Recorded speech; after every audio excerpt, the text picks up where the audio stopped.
အားလုံးပဲမင်္ဂလာပါဆက်လက်ရှင်းပြပေးမှာတော့ chapter 2.3 elimination using matrix linear algebra တဲ့ကမှာ chapter 2.3 elimination using matrix ရဲ့ part 4ကိုရောက်ရှိလို့လာပါပြီဒီ part 4လေးကိုဆက်လက်ရှင်းပြပေးမှာဖြစ်ပါတယ်ဟုတ်ပြီကြည့်ရအောင်ဒီတစ်ခါ matrix ကကြတော့ matrix PIJ for a row 8 chain ခေါင်းစဉ်နဲ့စပါမယ်ဟုတ်ပြီဒီခေါင်းစဉ်မှာဆိုရင်မိကုံက row တွေကို8 chain လုပ်ဖို့အတွက် matrix PIJ ကိုအသုံးပြုတယ်ဟဲ့ဟုတ်ပြီဒါဆိုရင်ကျမတို့ matrix PIJ ဆိုတာဘာလဲ matrix PIJ ဆိုတာကအနည်းအားဖြင့်အလွယ်တကူပြောရင် permutation matrix လို့ခေါ်ပါတယ် matrix တစ်ခုဖြစ်ပါတယ် matrix PIJ ဆိုတာဘာလို့ခေါ်လဲ permutation matrix တစ်ခုဖြစ်ပါတယ်ဒါဆိုရင်ကျမတို့ရေ permutation matrix ဆိုတာဘာလဲ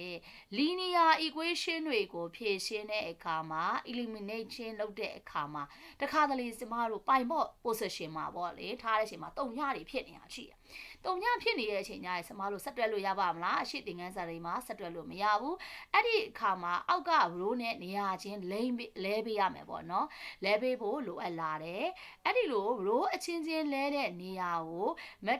လဲပေးတဲ့ matrix ကို permutation matrix လို့ခေါ်ပါတယ်အဲ့တော့ဒါလေးကိုကြည့်ကြည့်ရအောင်တဲ့ဒါဆိုရင်ဒီမှာတို့ဒီဗာလဲလို့ pi bot position မှာဆိုရင်0ရှိဖြစ်ခဲ့တဲ့အချိန်မှာ row ကို exchange လုပ်ပေးရမယ်အဲ့လို row exchange လုပ်ပေးလိုက်တဲ့အချိန်မှာအသုံးပြုတဲ့ matrix ကို permutation matrix လို့ခေါ်ပါတယ်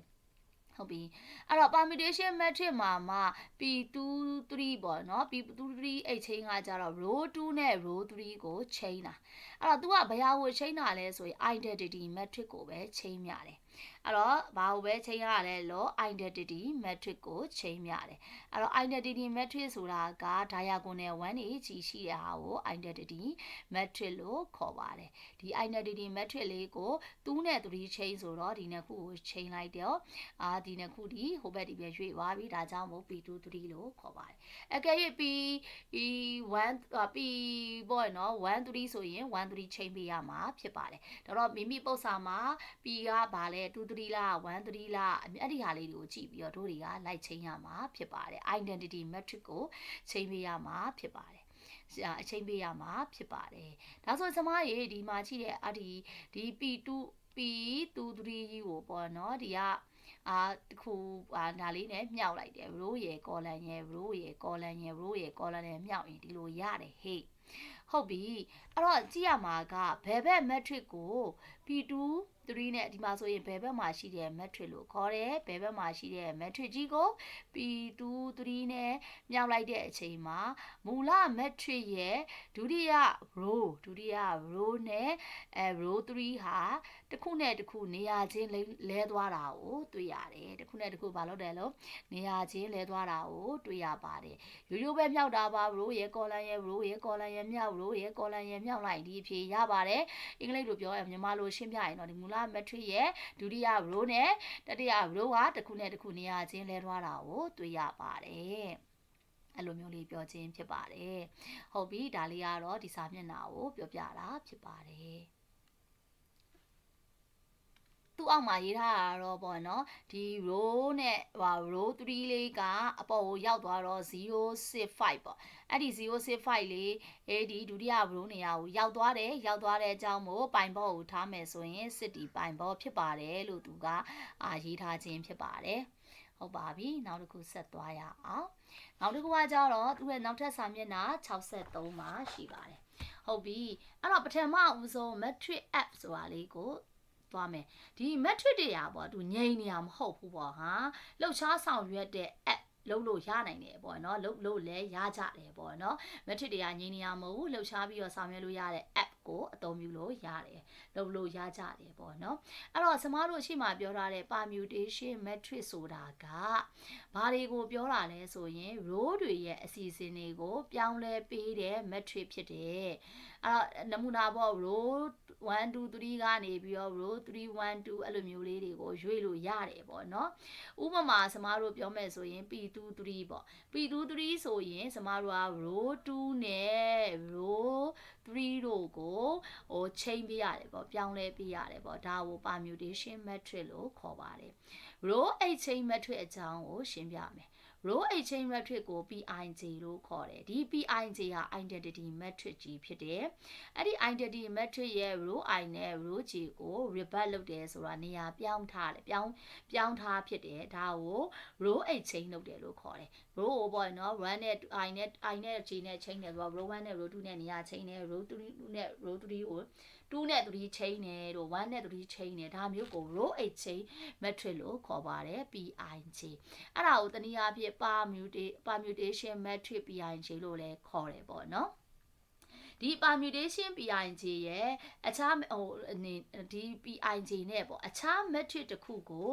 ဘယ်ဘက်ကနေမြောက်လိုက်ရင်ထို matrix row I နဲ့ row J တို့နေရာချင်းချိန်ထွားတာကိုတွေ့ရတယ်တဲ့ဟုတ်ပြီအဲ့တော့ကျမတို့ဒီဟာကြည့်ရအောင် I နဲ့ဆိုရင် identity matrix လေးရပါတယ်လို့1 0 0 0 1 0 0 0 1အဲ့တော့1 3လို့ပြောတဲ့ကြောင့်1နဲ့3နဲ့ကိုနေရာချိန်လိုက်1ရဲ့3နဲ့နေရာချိန်လိုက်တော့ P1 3ဆိုတဲ့matrix 8 chain ကိုရပါတယ်တဲ့ဒါဆိုကျမတို့ဒီအောက်မှာဆက်လက်ပြီးတော့ပြောတယ်ဒါဆိုရင်ဒီ permutation matrix ကိုဘာကြောင့်သုံးတာလဲဟုတ်ပြီဘာကြောင့်သုံးတာလဲဆိုတော့ပုံမှန်အားဖြင့်ပေါ့ကျမတို့ EIJ ဆိုတဲ့ elimination matrix ကိုသုံးတယ်ပေါ့ဒါပေမဲ့ပိုင်ဖို့တန်ဖိုးတွေက diagonal နဲ့ပေါ်မှာရောက်အောင်ဆွဲတင်ဖို့လိုအပ်တဲ့အခါမှာကျမတို့ဒီ PIJ ကိုအသုံးပြုပါတယ်တဲ့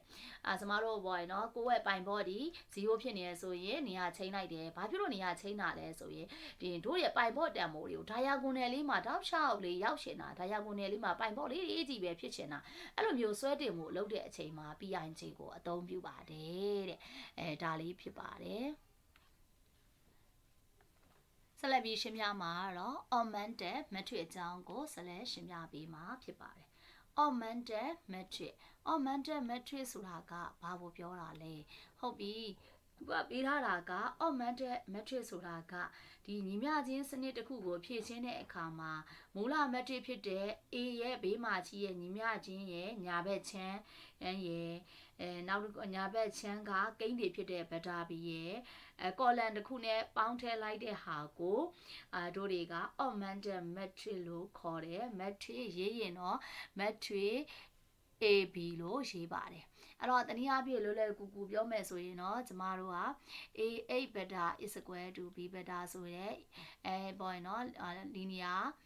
equation ကြီးပေးထားမယ်ဒီ equation ရဒီက A matrix ရယ်ဒီကရတဲ့ B က matrix ရယ်ဒီနှစ်ခုပေါ့နော်ဒီနှစ်ခုကို matrix တစ်ခုထဲမှာပေါင်းထည့်မှာ beta ပေါ့နော်beta B တွေကို matrix တစ်ခုထဲမှာဒီကဟာလေးက A လာခဲ့ဒီက B လေးလဲလာခဲ့အဲ့ဒါကို matrix ကြီးတစ်ခုထဲမှာပေါင်းထည့်လိုက်တဲ့ဟာကို augmented matrix လို့ခေါ်တယ်ဒါကြောင့်မို့ဒီမှာကြည့်လိုက်တယ်သူရဲ့ဟာ matrix A က2 4 -2 4 9 -3 -2 -3 7ဒီ matrix A ရဲ့တန်ဖိုးဖြစ်ပြီးတော့ B ရဲ့တန်ဖိုးဒီ2 8 10ဖြစ်ပါတယ်အဲ့ဒီနှစ်ခုလုံးကိုbeta B ကိုလည်းတခါတည်းပဲ matrix ကြီးတစ်ခုထဲမှာပေါင်းထည့်လိုက်တယ်ပေါင်း matrix ကြီးတစ်ခုထဲမှာဒီလိုပေါင်းထည့်လိုက်တယ်ဒါမျိုးကို augmented matrix လို့ခေါ်ပါတယ်ဟုတ်ပြီအဲ့ဒါဥမာစမားတို့က elimination လုပ်တဲ့ E matrix လေးနဲ့ဝင်မြောက်တဲ့ row ရယ် column ရယ် row ရယ် column ရယ် row ရယ် column ရယ်မြောက်တော့ဒီရရမယ်ဟုတ်ပြီနောက်တစ်ခုလည်းကြည့်ရယ် row ရယ် column ရယ် row ရယ် column ရယ် row ရယ် column ရယ်မြောက်တော့ဒီကောင်ရမယ်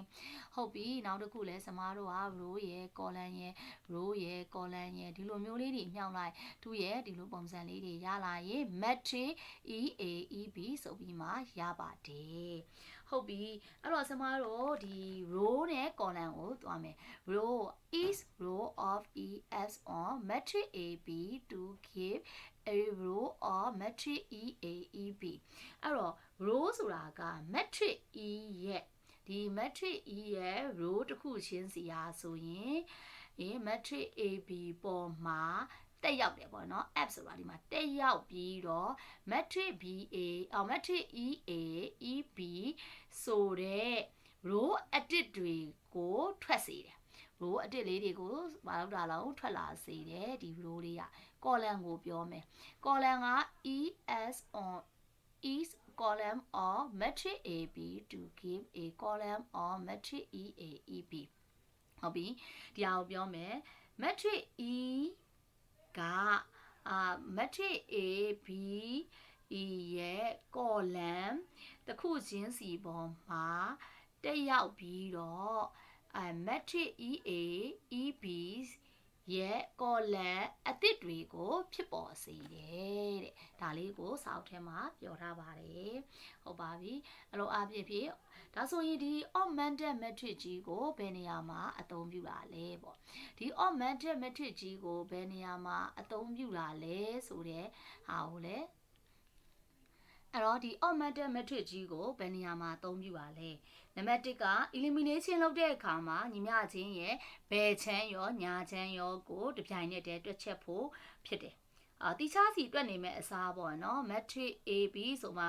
matrix တွေကိုပေါင်းထည့်ပြီးတော့တစုတစည်းတွေပေါင်းထွက်ပြီးတော့တွက်လိုက်မယ်ဆိုရင်ပို့ပြီးမြန်ဆန်စွာလာတယ်ဒါကို augmented matrix လို့ခေါ်ပါတယ်တဲ့ဟုတ်ပြီဒါဆိုရင်စမတို့ augmented matrix ကိုရလိုက်ပြီလို့မျှော်လင့်ပါတယ်